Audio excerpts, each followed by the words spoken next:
Gold hub తాకట్టులో ఉన్న బంగారాన్ని విడిపించి కొనబడును. అదే రోజు ఆన్లైన్ ధరకు కొని డబ్బులు ఇవ్వబడును.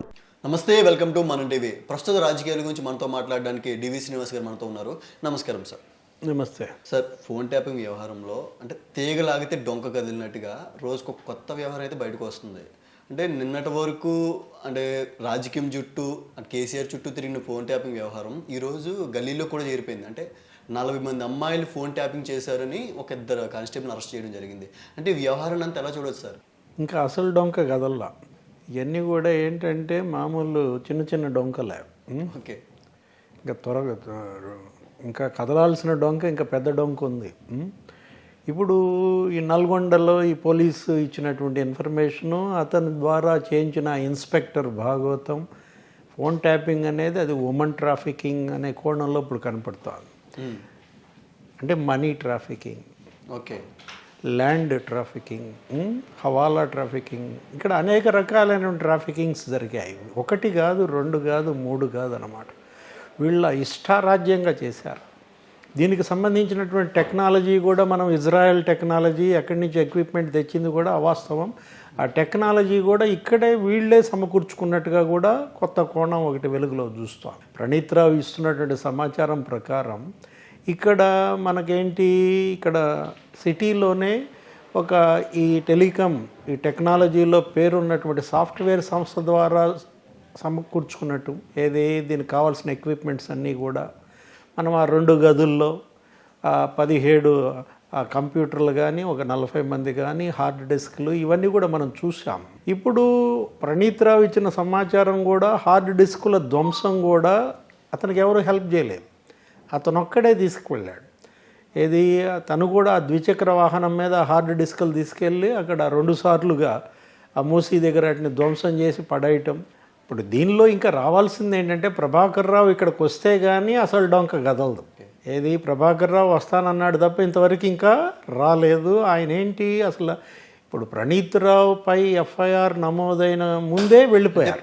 ప్రభాకర్ రావుని బెదిరించినట్టు కూడా సమాచారం వస్తుంది సార్, నిజమంటారా? ప్రభాకర్ రావు ఇక్కడ ఉన్నటువంటి సీనియర్ ఐపీఎస్లతో టచ్లో ఉన్నాడు, ఫోనుల్లో మాట్లాడుతున్నాడు. ఇప్పుడు వాళ్ళ మధ్య సమాచారం కూడా మనకేం తెలుస్తోంది, ఇప్పుడు మీరు ఎలా ఈ ప్రభుత్వం చెప్పినట్టు చేస్తున్నారో అప్పుడు మేము ఆ ప్రభుత్వం చెప్పినట్టు చేశాం. అంటే ప్రభుత్వ ఉద్యోగులుగా పైన ఉన్న పాలకులు చెప్పింది మనం చేయడమే తప్ప మనం అంటూ సొంతంగా చేసిందేమీ ఉండదని ఆయన ఏదో ఇతరుల మీద నెట్టేసి తను తప్పుకోవాలన్నట్టుగా కనపడుతుంది. ఆయన వస్తే కానీ, ఆయనకి ఇవ్వాల్సినవి ఇస్తే కానీ మనకి ఇదంతా కూడా అసలు సమాచారం బయటికి రాదనమాట. ఇప్పుడు ఆయన అసలు అమెరికా వెళ్ళిపోవటం కూడా ఇతన్ని మార్చి 10నో ఎప్పుడో ఇతని పైన ఎఫ్ఐఆర్ బుక్ చేస్తే మనమేమనుకున్నాము, అప్పుడు వెళ్ళిపోయారు అనుకున్నాం. రాధాకిషన్ రావు కూడా బహ్రెయిన్ వెళ్ళిపోయాడని, లేకపోతే ఆ మీడియా అతను ఒక ఆయన ఉన్నారు, ఎవడో మీడియా ఛానల్ ఓనర్, అతను కూడా అప్పుడే విదేశాలకు వెళ్ళిపోవడం. ప్రభాకర్ రావు వెళ్ళిపోయింది ఎప్పుడు, యాక్చువల్గా ఆయన టికెట్ బుకింగ్ ఫిబ్రవరి 13నే జరిగింది. ఆయన వెళ్ళింది కూడా హెల్త్ గ్రౌండ్సే కావచ్చు, ఏదో క్యాన్సర్ ట్రీట్మెంటో మొత్తానికి ఏదైనా. ఆయన వస్తే తప్ప ఈ కేసు ఒక కొలిక్కి వచ్చేటట్టుగా కనపట్టలేదు. దీంట్లో ఇప్పుడు ఈరోజు సమాచారం ఏంటి, అసలు ఎమ్మెల్సీ బీఆర్ఎస్ ఎమ్మెల్సీ పేరు ఒకటి వినపడుతుంది, నవీన్ రావు. అతని గెస్ట్ హౌస్ని దీనికి ఉపయోగించుకున్నట్టు ఈ కార్యకలాపాలు, ఈ ఎస్ఐబి సీక్రెట్ ఇంటెలిజెన్స్ బ్యూరో, ఇదేంటంటే ఇప్పుడు అతను ఆ భుజంగరావు అదనపు ఎస్పీ అరెస్ట్ అయిన వాళ్ళల్లో భుజంగన్న, అతను ఈ గెస్ట్ హౌస్లోనే ఉండి మకాం వేసి రేవంత్ రెడ్డి ఇంటికి దగ్గరలోనే ఈ కార్యకలాపాలన్నీ చేసినట్టుగా ఎవరి స్థాయిలో వాళ్ళు ఇష్టారాజ్యంగా జరిగిపోయింది. ఏంటి, ఇప్పుడు ముఖ్యమంత్రి స్థాయిలో ముఖ్యమంత్రిగా, మంత్రుల స్థాయిలో మంత్రులుగా, ఎమ్మెల్యేల స్థాయిలో ఎమ్మెల్యేలుగా, Prabhakar Rao task force head, ఆయన స్థాయిలో ఆయన చేయాల్సినవి, రాధాకిషన్ రావు చేసేది రాధాకిషన్ రావు. ఇప్పుడు నువ్వు చెప్తున్న ఆ పోలీస్ కానిస్టేబుల్ స్థాయిలో అతను కూడా ఆ ఫోన్లు వినడము, ఆ ఉమెన్ ట్రాఫికింగ్, ఇది ఎక్కడ దాకా పోతుంది అనేదంటే ఎంత పెడదారి పట్టింది.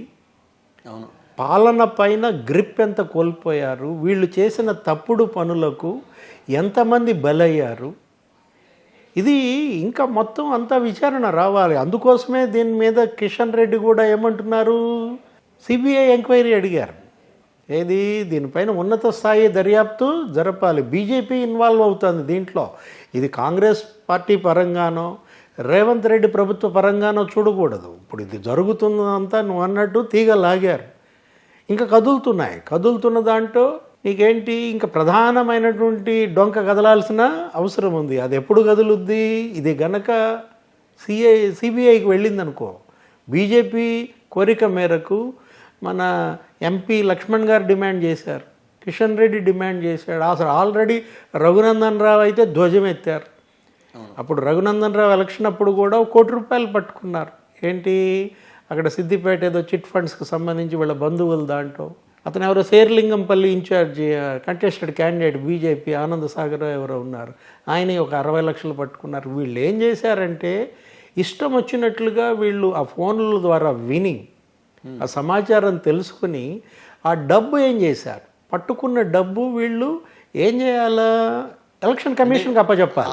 ఆ డబ్బు పట్టుకున్నది మంచి కోసం వాడినట్టే కదా సార్. అట్లయితే ఎలక్షన్ కమిషన్కి అప్పచెప్పాల్సిన డబ్బు దానికి ఎందుకు అప్పచెప్పలేదు?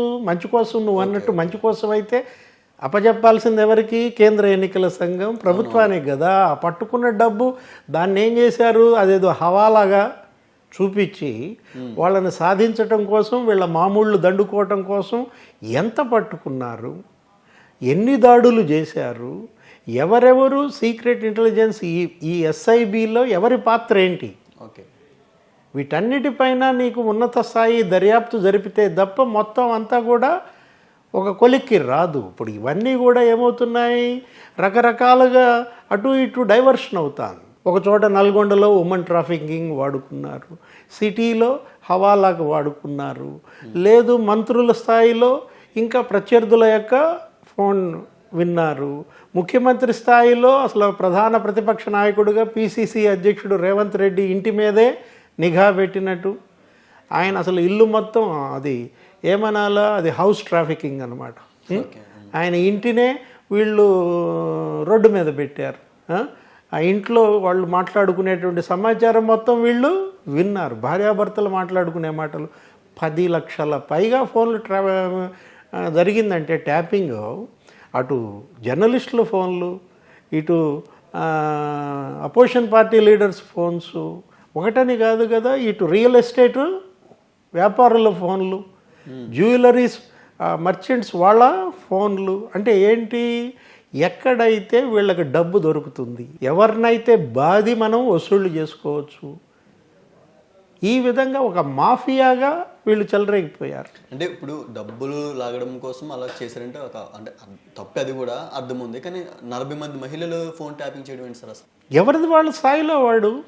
డబ్బు దావాదిరు ఉన్నాడు, డబ్బుకు వాడుకున్నాడు. ఆడాళ్ళ పిచ్చున్నాడు, ఆడాళ్ళ ట్రాఫికింగ్ కోసం వాడుకున్నాడు. ల్యాండ్ భూమి మీద పిచ్చున్నాడు, రియల్ ఎస్టేట్ వాడుకున్నాడు. రాజకీయాల మీద పిచ్చున్నాడు, రాజకీయ నాయకుల ప్రత్యర్థుల ఫోన్లు ట్యాపింగ్ చేసుకున్నాడు. అంటే ఏంటి, వాళ్ళ యొక్క రంగాల వారీగా ట్యాపింగ్ జరిగింది. ఉమెన్ ట్రాఫికింగ్లో నిండా మునిగి అదే వృత్తిగా పెట్టుకున్నాడు, వాళ్ళ ట్యాపింగ్ చేశాడు. ల్యాండ్స్, సెటిల్మెంట్స్, వీటిల్లో నిష్ణాతుడు ఉన్నాడు కదా వాడు వీటి మీద పడ్డాడు, రియల్ ఎస్టేట్ మీద. సినిమా వాళ్ళతో కనెక్షన్ ఉన్నాడు, సినిమా వాళ్ళంటే కావాలనుకున్నాడు, వాడేం చేశాడు, హీరోలయో వాడి దాడు చూసుకున్నాడు. పొలిటీషియన్స్ ఏం చేశారు, రేవంత్ రెడ్డి, రఘునందన్ రావు, లేకపోతే ఇంకా మిగతా నాయకులు వాళ్ళే చేసుకున్నారు. అందరూ కలిసి ఎవరై చేశారు, మీడియా వాళ్ళే చేశారనమాట, జర్నలిస్టులు. ఏమో ఎటుపోయి ఎటో చూద్దో, ఎవరెవరు జర్నలిస్టులు ఏమేమి చేస్తున్నారు అంటే ఇదొక పెద్ద ఉచ్చు. ఏంటి, ఇదొక పెద్ద మాయ, ఒక మాఫియా అంటోంది. అందుకే అన్నమాట ఫోన్ ట్యాపింగ్ అనేది ఇక్కడ తెలంగాణలో గత 10 ఏళ్ల కేసీఆర్ పరిపాలనలో ఒక మాఫియాగా మారిన పరిస్థితుల్లో కిషన్ రెడ్డి, ఎంపీ లక్ష్మణ్ వాళ్ళు డిమాండ్ చేసినట్టుగా దీన్ని మరి రేవంత్ రెడ్డి ప్రభుత్వం సిబిఐకి ఇస్తుందా, వీళ్ళే దీన్ని ఒక కొలికి తెస్తారా, ఇదంతా కూడా మనకి రాబోయే కాలంలో తెలుస్తుంది. ప్రభాకర్ రావు మళ్ళా హైదరాబాద్లో కాలు మోపితేనే కానీ ఇది ఒక పట్టకు వచ్చేలా కొలిక్కి రాదు. సో చూద్దాం సార్ ఏం జరగబోతుందో. Thank you sir, thank you so much. నమస్తే.